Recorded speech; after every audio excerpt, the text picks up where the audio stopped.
Will Asim Munir become the military face of the so-called Islamic NATO?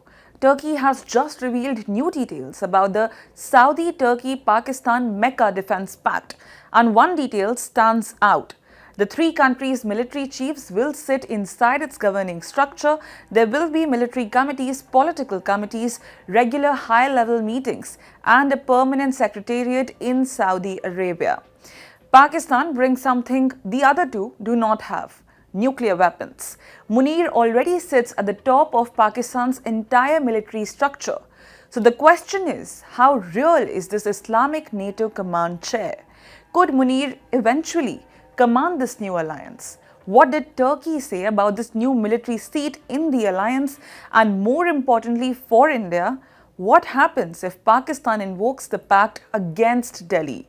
Let's get on with the facts.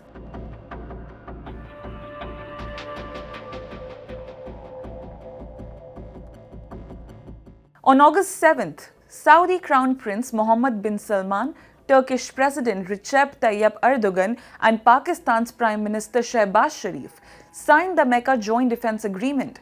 Asim Munir was in the room. He'd landed in Saudi Arabia a day earlier with Sharif and performed Umrah before the ceremony. The clause that matters: an armed attack on any one of the three nations will be treated as an attack on all three. That's the same principle NATO runs on. This pact builds on an earlier bilateral deal, the Strategic Mutual Defense Agreement, that Pakistan and Saudi Arabia signed back in September of 2025. Turkey has now stepped into that structure. Here's the part driving the Islamic NATO headlines.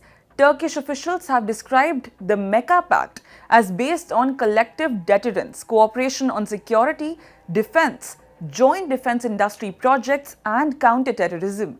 Foreign Minister Hakan Fidan has said the agreement is not directed against any country and that it stays open to other nations willing to join. Egypt is already in talks to potentially become a fourth member, but Ankara's ambition goes further than a paper agreement. Turkey is pushing to institutionalize this pact into a functioning alliance, one with a governing body where the military chiefs of member countries sit together.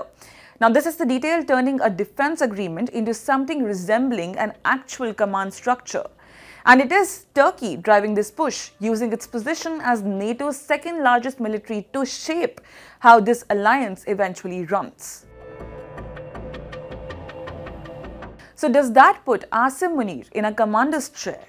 Here's what we know for certain: Munir is no longer just Pakistan's army chief. Since November of 2025, he holds a newly created post, Chief of Defense Forces, overseeing the Army, the Navy, and Air Force together.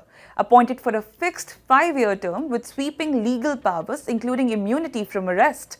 He is only the second officer in Pakistan's history, after Ayub Khan, to hold the rank of Field Marshal. If Turkey's governing body plans actually goes ahead, Pakistan's most powerful military man would be sitting at that table representing Islamabad, the only nuclear-armed state among the three. That gives him outsized weight in any joint command decision, regardless of formal titles. But it is worth being precise here. No country has officially announced Munir as any kind of supreme or overall commander. What exists is a defense pact, a governing body proposal from Turkey, and a field marshal position to matter far more in that structure than any peacetime general Pakistan has had before.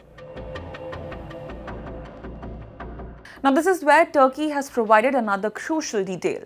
Fidan says the pact's mutual defense provision is technically the same as NATO's Article 5. Attack one, the others treat it as an attack on them. But that does not mean automatic war. The country under attack must first formally request assistance. Then the other members decide what help to provide. That could mean intelligence, logistics, ammunition, or depending on the threat, actual military units. So this is the collective defense with flexibility built in, and that matters enormously for India.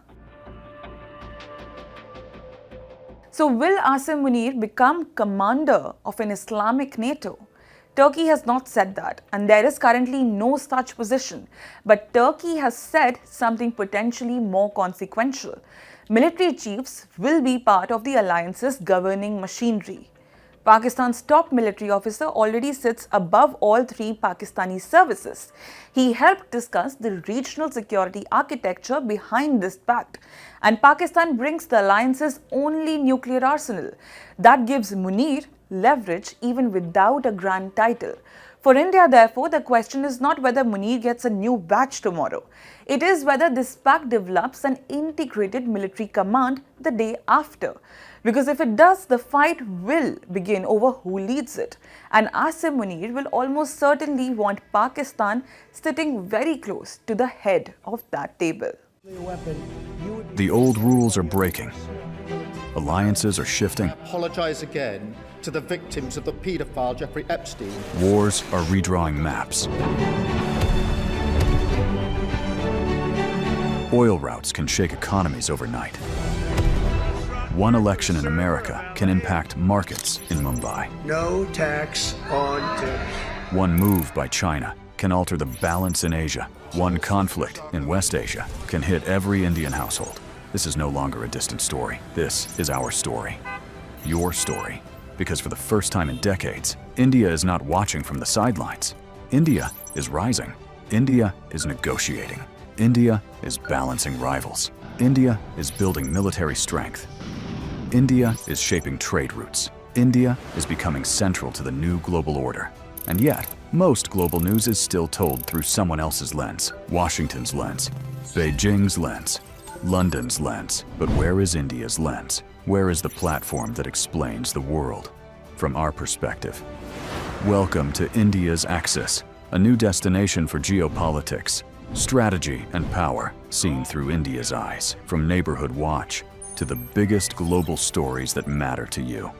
Why tensions in the Taiwan Strait matter to India. How one move by China can affect India's security. What turmoil in Pakistan means for regional stability. How Bangladesh, Sri Lanka, Nepal, and Bhutan shape India's neighborhood. Why oil choke points can hit your wallet. How wars abroad can reshape India's security. This is not noise. This is not shouting. This is not recycled headlines. This is sharp, intelligent storytelling. Daily explainers, war room analysis, strategic conversations. Because news is everywhere, but perspective is rare. And in the age of confusion, clarity is power. Axis is for the audience that wants more than headlines. The axis of global power is shifting. India is at the center of that shift. It's time the world was explained accordingly. To understand the world through India's strategic lens. Subscribe now.